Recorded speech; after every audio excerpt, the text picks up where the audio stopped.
Good evening, everybody. Members of the audience, there's copies of the agenda that we'll be referring to on the back tables for you. So this meeting of the Kern County Planning Commission is called to order. Clerk, will you please call the roll? Commissioner Ashley, Commissioner Brooks, Commissioner Dunbar, Here. Commissioner Oliver, Here. Commissioner Skidmore, here, Mr. Van Wyk, Here. Mr. Johnson, Here. Mr. Murphy, Here. Ms. Menchaca.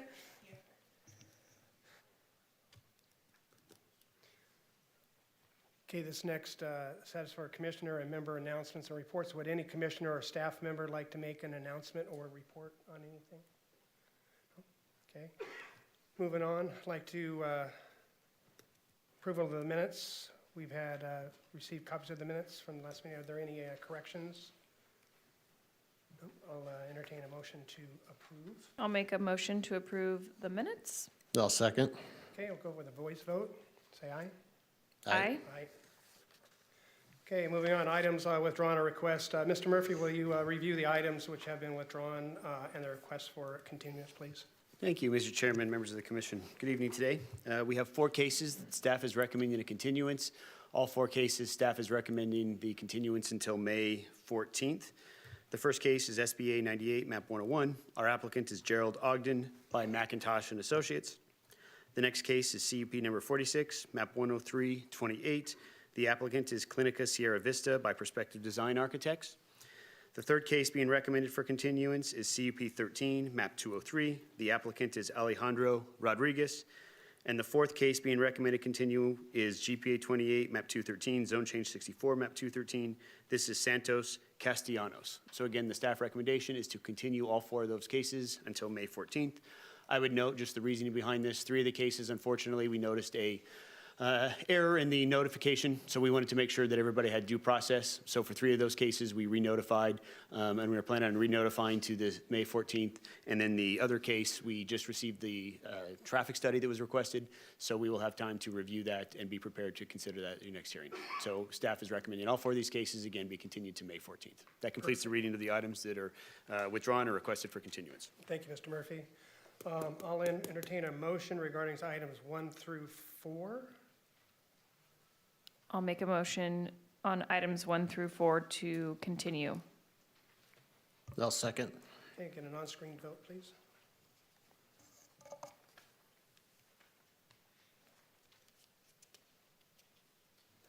Three ayes, 2 absent, motion carries.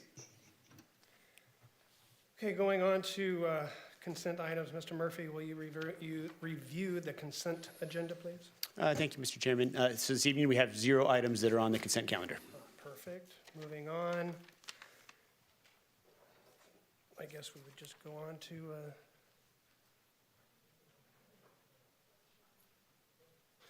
to public presentations here. This portion of the meeting is reserved for persons desiring to address the commission on any matter not on tonight's agenda and over which the commission has jurisdiction. Speakers are limited to 2 minutes, please, since there is a lot of folks here. And please state your name for the record before making your presentation. Anybody?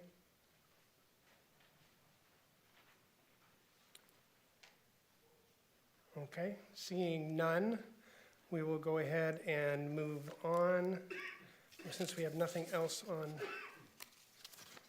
agenda, number 2. Perfect. Okay, the first item we'll hear tonight is item number 2 on the regular agenda. Is the applicant and or the representative present? Sorry, Mr. Chairman, item number 5. Cases 2 has been continued, so the item before us to be considered would be case number 5. Case number 5, thank you. Mr. Murphy. Okay, case number 5 is the applicant here. Would you like to come up and public presentations on that? Yep. Sorry. Mr. Chairman, I'm sorry, we have a staff presentation first before we move Okay, over go to ahead, that aspect of please, it. staff. All right. So I have with us Mr. Mark Talentino. Mr. Talentino was a staff planner who worked on this project, and he will be making the presentation this evening.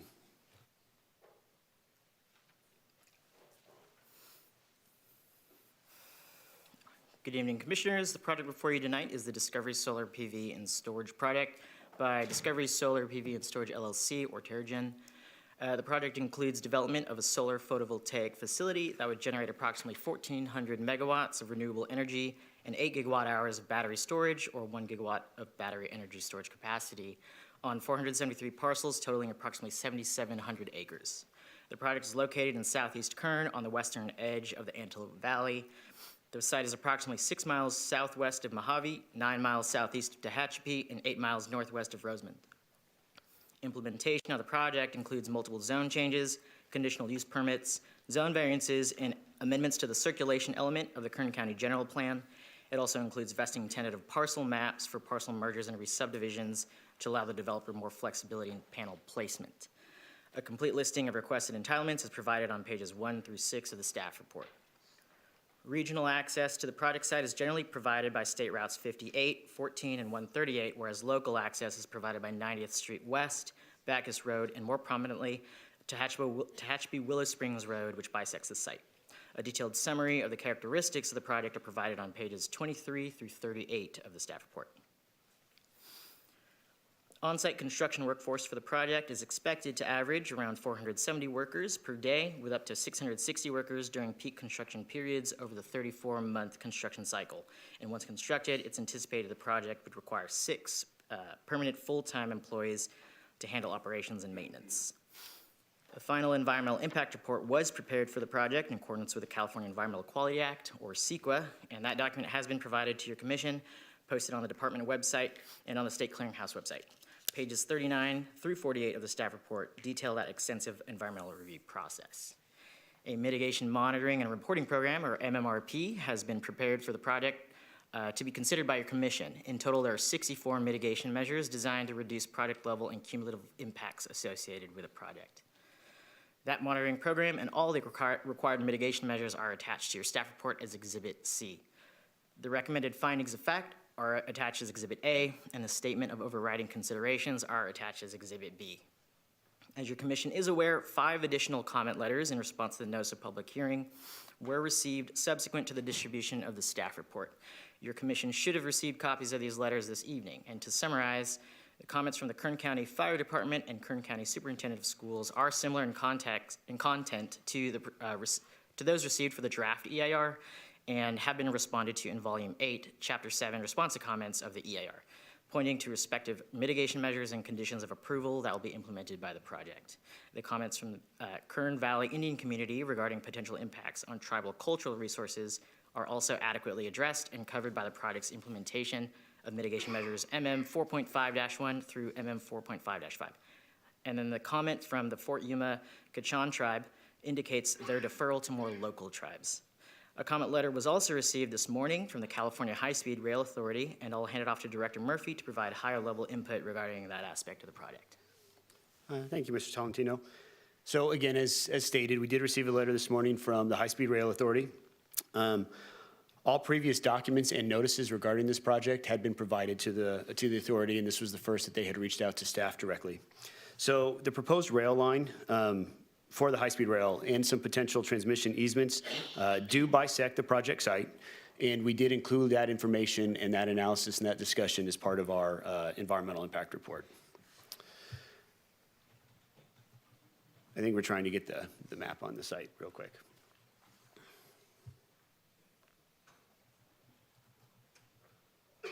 So if we could have staff point out just where that high-speed rail runs, the alignment would bisect. So you can see it kind of comes from there. So right on that edge is where the adopted alignment bisects the project site. So I would note for the record that high-speed rail has yet to engage with any of the property owners specifically on the site.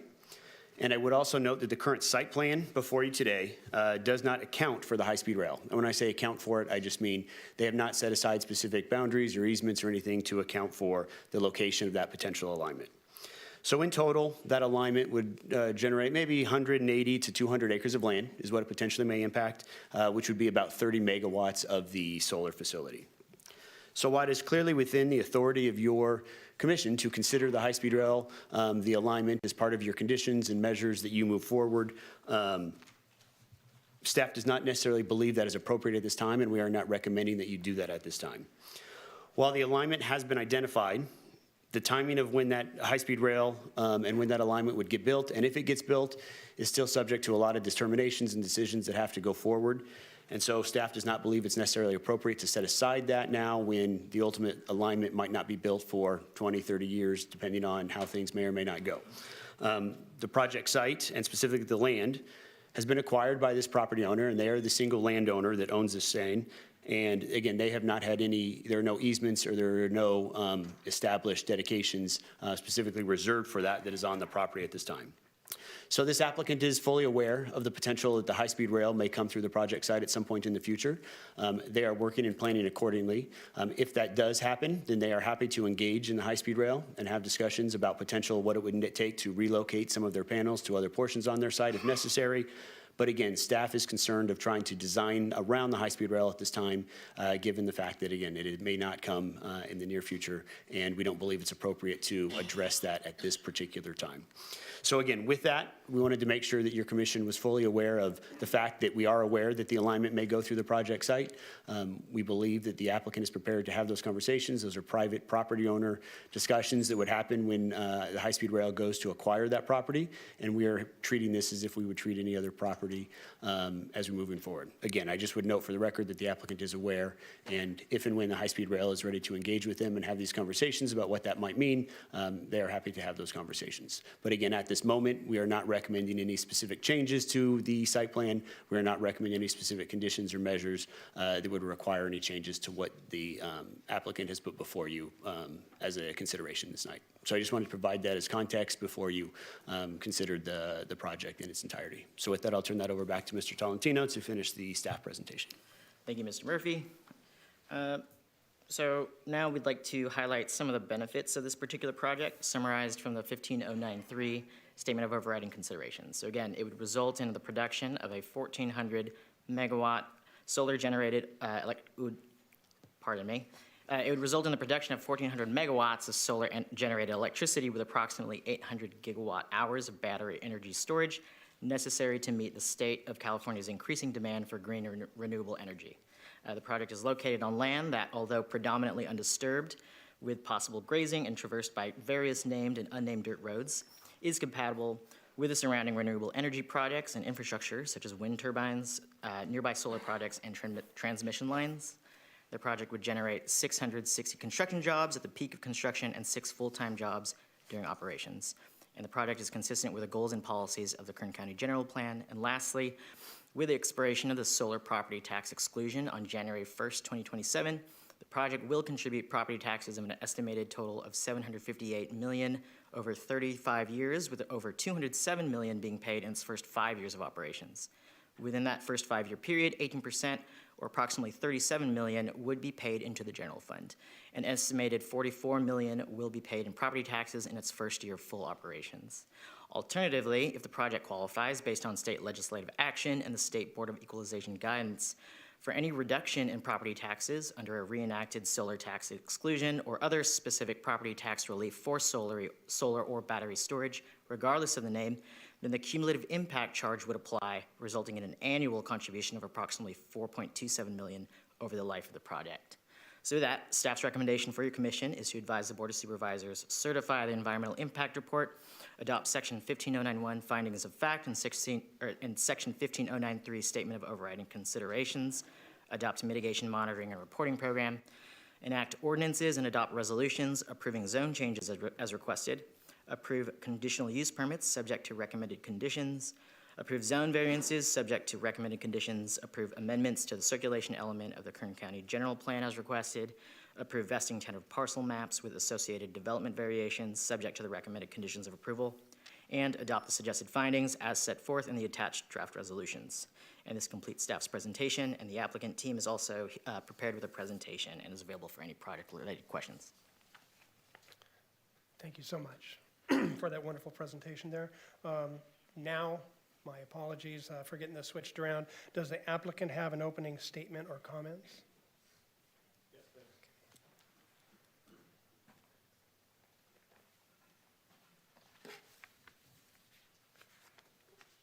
Yeah, good evening, Commissioners. My name is Sam Sowers. I'm the VP Development for Terragen. and represent the applicant, Discovery Solar PV and Storage, for the project. I'd first like to thank Kern County staff, Craig, Nicole, Mark, their thorough and cooperative efforts, as well as their can-do approach has really been a privilege to work with through this process, and is clearly why Kern continues to be a leader in the energy development across the country. Thanks also, Mark, for your concise and thorough presentation. Some of what I may say will be repeats of what Mark said, but I'll try to be brief. I'd also like to thank those in attendance behind me who have come in support of the project. If we can hit the next slide. Before I get too far into the project highlights, I'd first like to provide a brief intro of TerraGen. TerraGen has been working in Kern County for nearly 20 years, since 2009. TerraGen currently owns nearly 3 gigawatts of projects, of those being 2 gigawatts of solar and wind, and well over 3.7 gigawatt hours of solar energy storage. Since 2009, TerraGen has developed over 7 gigawatts of projects and financed over $9.2 billion, the majority of which is here in Kern County. It's been a pleasure to be a longtime participant in Kern County. We currently have a 600 megawatt project under construction just outside of Mojave, known as the Enterprise Solar Project. We currently employ nearly 350 employees, the most of which reside here in California. There are nearly 200 operational employees, of which the most of those are also here in Kern County. The TerraGen investments in Kern County, as I somewhat suggested, have exceeded over $8 billion since 2009, and we're excited to continue to invest in Kern County and in the community. Anecdotally, earlier this week, nearly 30 TerraGen employees participated in the Tehachapi Earth Day cleanup program as volunteers, and we continue to participate as a community member consistently throughout every year.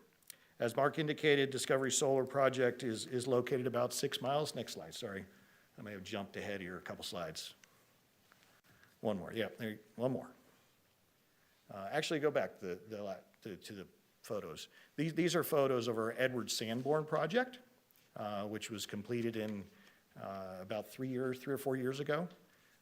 These are, Edward Sanborn was built as the largest solar battery hybrid project in the country, and remains one of the largest to date. Next slide, thanks. As Mark indicated, the project is approximately 6 miles southwest of Mojave, straddling the LADWP aqueduct in kind of the northeast southwest direction, and the Tehachapi Willow Springs Road in basically the northwest, the other direction. The 7,700 acre site will host about 1,400 megawatts of solar and 8,000 megawatt hours of storage.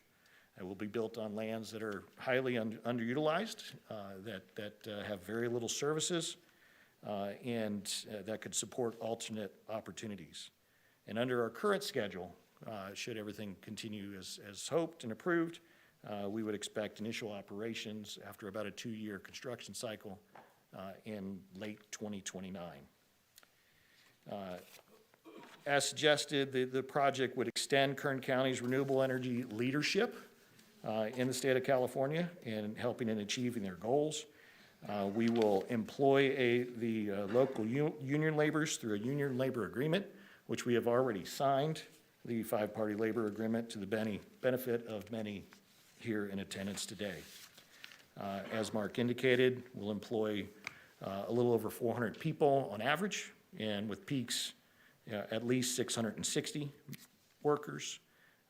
It's also worth noting that the project, when it goes into operations, will continue the expansion and the operations of our facilities there in Tehachapi, growing it, at least 6 people, as Mark suggested, for long time and permanent employment.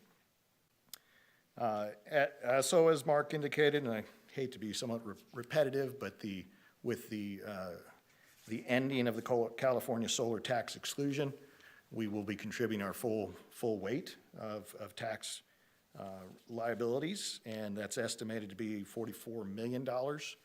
Hit the next slide, please. $44 million in the first year of full operations, over $200 million in the first 5 years.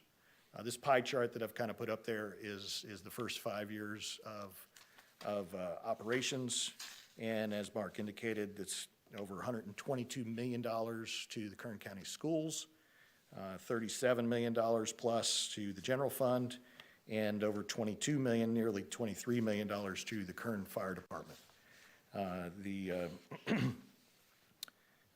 I'm certain Nicole and Mark and Craig and the whole entire team can address any specific EIR questions that may come up, but myself and others from the Terragen team are here and available for questions. We respectfully request that your approval of staff's recommendations, and thank you very much for your time and consideration. Thank you very much. Okay, going on, I invite those who are opposed to this request to come forward and be heard. State your name for the record. Any in attendance? Okay, perfect. Moving on, I invite those in support of this request to come forward and be heard. Please state your name for the record.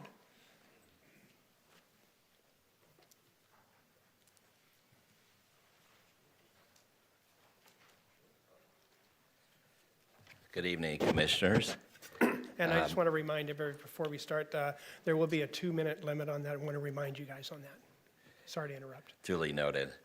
Good evening, Commissioners. My name is Richard Chapman, President and CEO of the Kern Economic Development Corporation, and I'm here today to speak in strong support of Terragen's Discovery Project.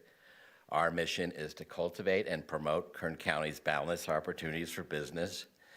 And of course, Kern County, as we know, is the energy capital of the West and the renewable energy capital of the U.S. So we're very proud of this recognition, as well as building on this portfolio. You obviously heard about the storage as well as PV component, and we weigh in specifically related to jobs as well as tax revenue and capital investment. So looking at analysis, basically over $750 million in economic impact. And you've heard about capital investment, over $2.5 billion. And these are over 600 jobs for 2.5 years. And obviously, we need the jobs in terms of our relatively high unemployment. And so we're excited because this also, in addition to direct jobs, creates indirect and induced.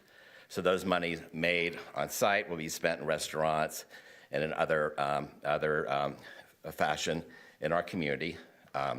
And the tax revenue goes to schools, roads, and the like services. Terragen obviously has an amazing, stellar reputation in Kern County for many, many decades and a half, not just solar, battery storage, as well as wind. And so their amazing track record is something to look at. In fact, they have one of the world's largest battery energy storage systems, or as they call it, solar plus systems. So we're really proud to have them as an investor in Kern County, and more importantly, creating jobs that provide upward mobility for our residents. So thank you again for your time and consideration of this matter. Thank you, Mr. Chapman. Good evening, Chair Oliver, Commissioners. My name is Brian Holt. I'm Business Manager, Financial Secretary of IBEW Local 428, representing nearly 1,500 Kern County families. We stand in strong support of this project. Commend Director Murphy and staff on the environmental piece, and definitely echo and emphasize the economic benefit comments that you're going to hear tonight. I want to speak a little bit about the training opportunities that these projects have for our members. We've been working with developers like Terragen for, as Richard said, 15 years now, and our apprenticeship has more than quadrupled over that time because of these opportunities. So those are young families that are able to buy houses and have retirement and healthcare and all that good stuff. So I also would like to speak to our relationship with Terragen. Terragen is the real deal. They are a great community partner We're really proud to work with them, and so we stand again in strong support of this project. Thank you. Thanks, Brian. And we do like when to buy houses. Yeah, that's right.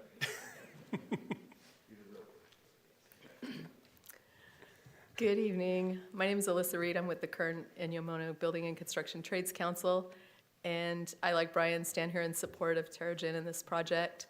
I'll echo Brian's comments about the training opportunities.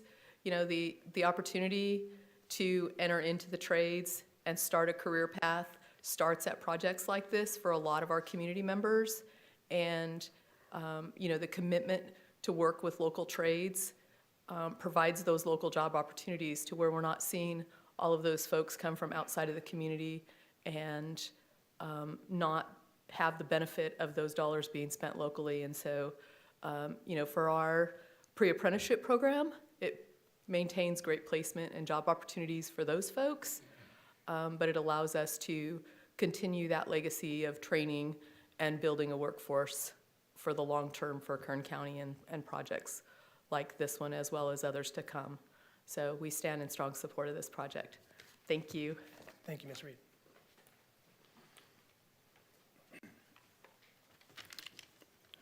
Good evening. My name is Juan Cardenas, and I serve as a business representative for the Laborers International Union of North America, Local 220. On behalf of our 2,700 members in Kern County, San Luis Obispo, and Santa Barbara counties, I want to express our strong support for Terrigen and this project. The approval of this project is crucial for empowering our membership and leading the way to build a sustainable future. So essentially, it's a win-win for the community. Our members get to go to work, not just jobs, right? This is career building opportunities so they can continue to build their careers. As echoed by our brothers in the other trades, the apprenticeship opportunities are plentiful, and it'll create a lot of growth in our community. With this in mind, I'd like to thank you for your time and consideration. And once again, we stand in support of Terrigen and this project. Thank you. Deborah Marks, I'm a property owner whose property abuts the project site. And I just really had a question as to who I could ask what factors were being taken into consideration to protect the beautiful and rare Joshua trees on the site. Is there anything in the environmental impact report that, at least keep some of the trees around? Mr. Murphy?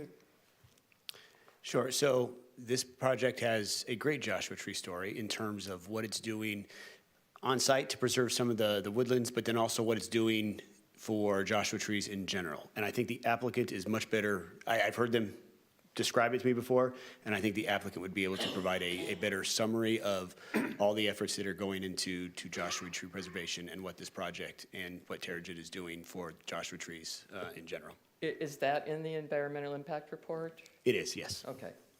Thank you. You're welcome. Is there anybody else that would like to speak before we close this portion? Okay, we'll go ahead and close that. Does the applicant have a closing statement or comments to make, please? And I guess you can comment on the Joshua tree. Yes, thank you very much for all those comments and that question.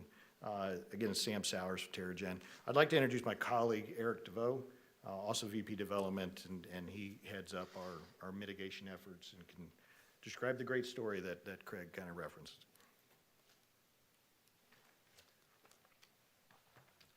Hi, Commissioners. Eric DeVoe, as Sam said, VP of Development Terrigen. Thank you for that tee-up, Craig. We do have an awesome Joshua tree story here. So some of the red areas that you're seeing up in the map right now, those are Joshua tree woodland areas. They total about 420 acres.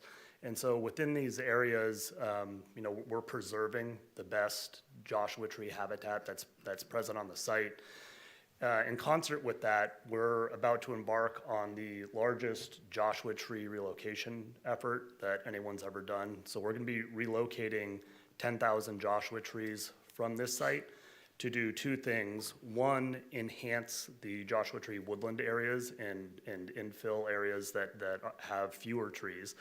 And then we've started a large conservation project in LA County called Dawn Ranch. It's near the California Poppy Preserve, as well as the Arthur Ripley Joshua Tree Preserve. Those are both owned by California State Parks. And historically, there were a lot of Joshua trees in those areas, and they were all removed from past agricultural practices. We bought those lands, and with our enterprise project that was mentioned earlier, we did a pilot program to use large tree spades and translocate Joshua trees there. Of the several hundred trees that we relocated, we've only had one that didn't make it through the relocation effort, and so far it's early, but things are looking up, and we're looking to build on that past success by relocating additional Joshua trees and restoring Joshua tree habitat back to what it once was in that area. So hopefully you'll be seeing a lot of trucks going down 14 with Joshua trees as they head to their new home on our Dawn Ranch properties. Thank you. What's that? Oh, thank you, Sam.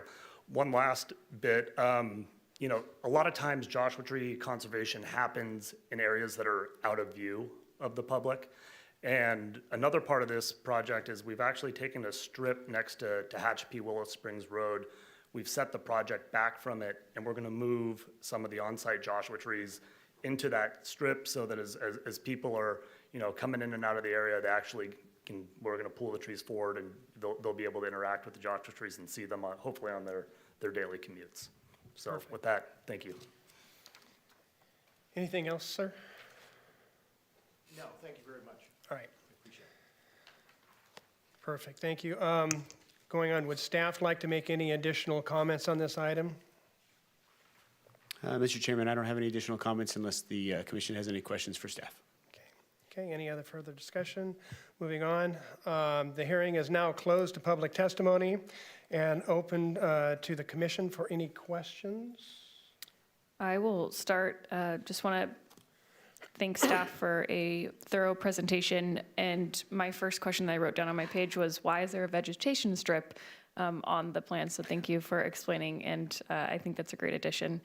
My only question, and really it's just for the high-speed rail piece, is what is the life of the project, or the total timeline of not completion of the project, but how long will this project be in existence? And then I'm just comparing that to the ever potential of high-speed rail. Sure. The projects of this nature typically last 35 years. There's always abilities to repower projects beyond that, but the panel life and the project in general is about 35 years. Perfect, thank you. I have no other concerns. I'm supportive of the project, and I thought staff did a great job in their process and the exhibits and presentation, so thank you. Nothing?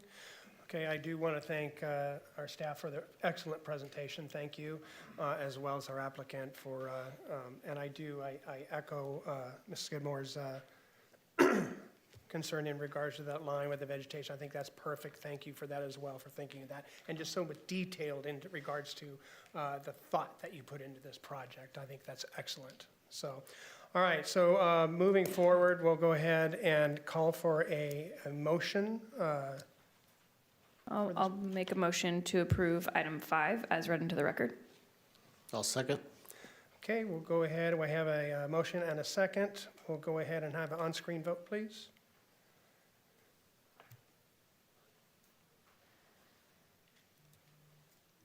Three ayes, 2 absent, motion carries. Okay, item number 5 is approved. Now going forward, Mr. Murphy, is there any appeal process or anything on that? There is not, Mr. Chairman. This item before you was a recommendation, so it will be set for final consideration by the Kern County Board of Supervisors, and I believe that we are targeting June 18th. June 16th is the target date, so we will be sending out hearing notices to bring it forward to the Board of Supervisors. Okay, thank you, Mr. Murphy. Going on to our favorite portion of the agenda, I guess. It's I'll make a motion to adjourn the meeting. I'll second. okay, then this motion is carries, and we are adjourned.